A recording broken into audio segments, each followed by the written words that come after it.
જય માતાજી મિત્રો। કારણ વિના કોઈ કાર્ય થતું નથી। આ વિષય ઉપર આપણે વિચાર કરીએ। તમને એમ થતું હશે કે પહેલા સાથે આમ થયું, પહેલા સાથે તેમ થયું, તો તેના પાછળ ઘણી વખત આપણને જે કંઈ દેખાય કે આપણે જે કાંઈ બાબત સાંભળીએ એ ઉપરથી આપણે નિષ્કર્ષ કાઢી લેતા હોઈએ છીએ કે પહેલા સાથે આમ થયું તો તેની પાછળ આ કારણ જવાબદાર હતું। હા, દરેક ઘટના પાછળ કોઈને કોઈ કારણ જવાબદાર હોય છે। આ જગતની એવી કોઈ બાબત નથી, કોઈ એવી ઘટના નથી કે જેની પાછળ કોઈ કારણ જવાબદાર ના હોય। માણસો ભેગા થાય છે, માણસો જુદા પડે છે, માણસો સાજા હોય છે કે વ્યક્તિ બીમાર પડે છે, કે વ્યક્તિ મૃત્યુ પામે છે, વ્યક્તિ જન્મે છે, વ્યક્તિ કોઈ કાર્ય કરે છે, આપણે વિકાસ કરીએ છીએ। આ દરેકની પાછળ કોઈને કોઈ કારણ જવાબદાર હોય છે। કારણ વિના કોઈ કાર્ય થતું નથી અને કાર્ય ન થાય તો આપણો વિકાસ સંભવ નથી। આપણે આ મનગળંત કે આપણી રીતે સર્જેલી બાબત કહો, જે કાંઈ કહો તે દરેક પાછળ કંઈ ને કંઈ કારણ જવાબદાર હોય છે। સૃષ્ટિનું જ્યારથી સર્જન થયું ત્યારથી લઈને આજ પર્યંત વિકાસ થતો રહ્યો છે અને તેની પાછળ કોઈને કોઈ કારણ જવાબદાર રહ્યું છે।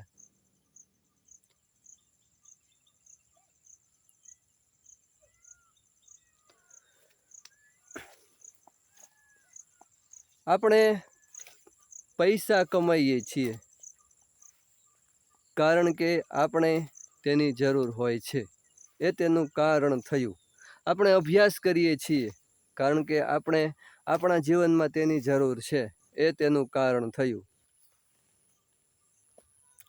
આપણે કામ ધંધા ઉપર જઈએ છીએ કારણ કે આપણને રોજગારી મળે છે, એ તેનું કારણ થયું।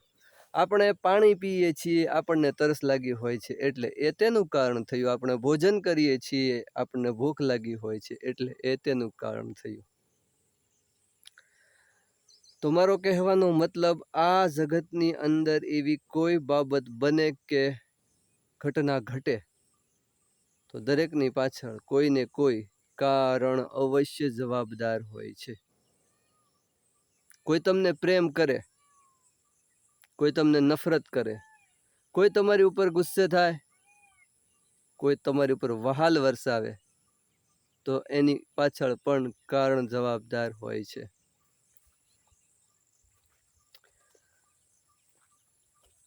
કારણ ઘણા બધા હોય છે અને મોટા ભાગના કારણ સ્વાર્થથી પ્રેરિત હોય છે। જે આપણે વ્યક્તિ સાથેના જે કારણો હોય છે એ કોઈને કોઈ લાલસા કે સ્વાર્થથી પ્રેરિત હોય છે। આપણે કોઈને પ્રેમ કરીએ તો આપણો એ સ્વાર્થ હોય છે। નિસ્વાર્થ પ્રેમ કોઈ કરતું નથી। નિસ્વાર્થ બાબત આ જગતમાં એવી કોઈ લગભગ સંભવ નથી। દરેક ઘટના પાછળ કંઈક ને કંઈક લાલસા, કંઈક ને કંઈક હેતુ, કંઈક ને કંઈક ઈચ્છા છુપાયેલી હોય છે અને આ આપણને અમુક સમયે સમજાતું હોય છે કે જ્યારે એવા સંજોગો ઊભા થતા હોય છે। મિત્રો, તો મારો કહેવાનો મતલબ, આ જગતની અંદર કોઈ ઘટના કારણ વિના ઘટતી નથી અને આ બધું અમુક સમયે જ આપણને સમજાતું હોય છે।